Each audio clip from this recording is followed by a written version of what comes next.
తెలుగు రాష్ట్రాల్లో అతిపెద్ద lift manufacturer lifts ట్రై.com dealership కూడా ఇవ్వబడును.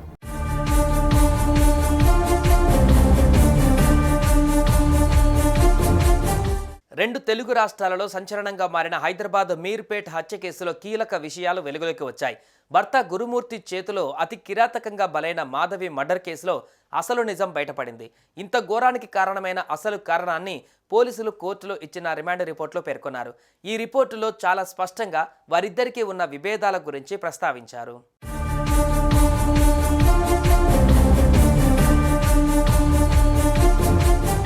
గురుమూర్తి ఆర్మీలో పనిచేసి ప్రస్తుతం డిఆర్డీఓలో సెక్యూరిటీగా పనిచేస్తున్నాడు.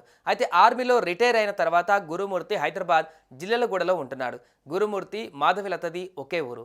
అయితే సరిగ్గా 5 సంవత్సరాల క్రితం గురుమూర్తి కుటుంబానికి మాధవి కుటుంబానికి మధ్య పెద్ద గొడవలు జరిగాయి. కుటుంబ గొడవలపైన సరిగ్గా 5 ఏళ్ల క్రితం సొంత గ్రామంలోనే పంచాయతీ పెట్టారు. పెద్ద మనుషుల సమక్షంలో వీరి పంచాయతీ అంతా నడిచింది. ఈ గొడవల తర్వాత గురుమూర్తి మళ్ళీ అత్తగారింటికి వెళ్ళలేదు. భార్య మాధవిని వాళ్ళ ఇంటికి వెళ్ళనివ్వలేదు. అలా ప్రతి ఏడాది వచ్చే సంక్రాంతిలానే గురుమూర్తి మాధవిల మధ్య గొడవ వచ్చింది.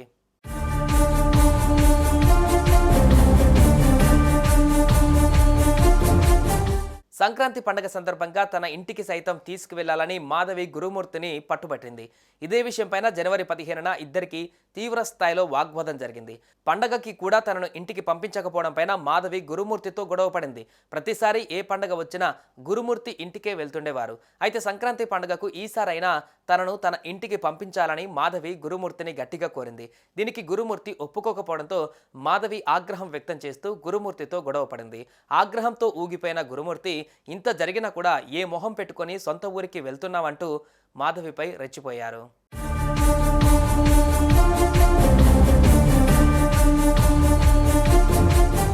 ఈ గొడవలోనే మాధవి గొంతు నులిమి గోడకేసి బలంగా కొట్టాడు. దీంతో మాధవి అక్కడికక్కడే చనిపోయింది.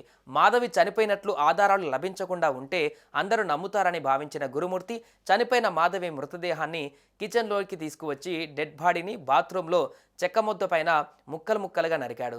ఇక అలా మొత్తం 70 భాగాలుగా శరీరాన్ని ముక్కలు చేశాడు. ఆ తర్వాత ఆ రోజంతా అదే పనిలో ఉన్న నిందితుడు రాత్రికి ఆ ముక్కల్ని బకెట్లో వేసి హీటర్తో ఉడికించాడు. తర్వాత ఆధారాలు దొరకకుండా ఇల్లంతా శుభ్రం చేశాడు.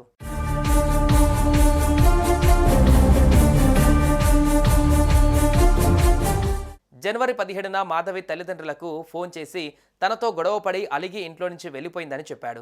దీంతో మాధవి తల్లి సుబ్బమ్మ మీర్పేటకు వచ్చి అల్లుడితో కలిసి బంధువులు తెలిసిన వారి ఇళ్లలో వాకప్ చేసింది. ఆ మర్నాడు అల్లుడితో కలిసి వెళ్లి మీర్పేట్ పోలీస్ స్టేషన్కు వెళ్లి ఫిర్యాదు చేయడంతో మిస్సింగ్ కేసు నమోదు చేశారు. పోలీసులు దర్యాప్తు చేయగా అసలు విషయం బయటపడింది.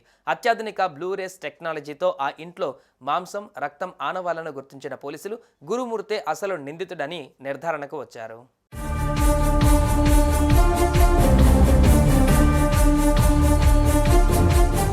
సుమన్ టీవీలో మీ పర్సనల్ అండ్ బిజినెస్ ప్రమోషన్స్ కోసం కింది నెంబర్కి కాంటాక్ట్ చేయండి.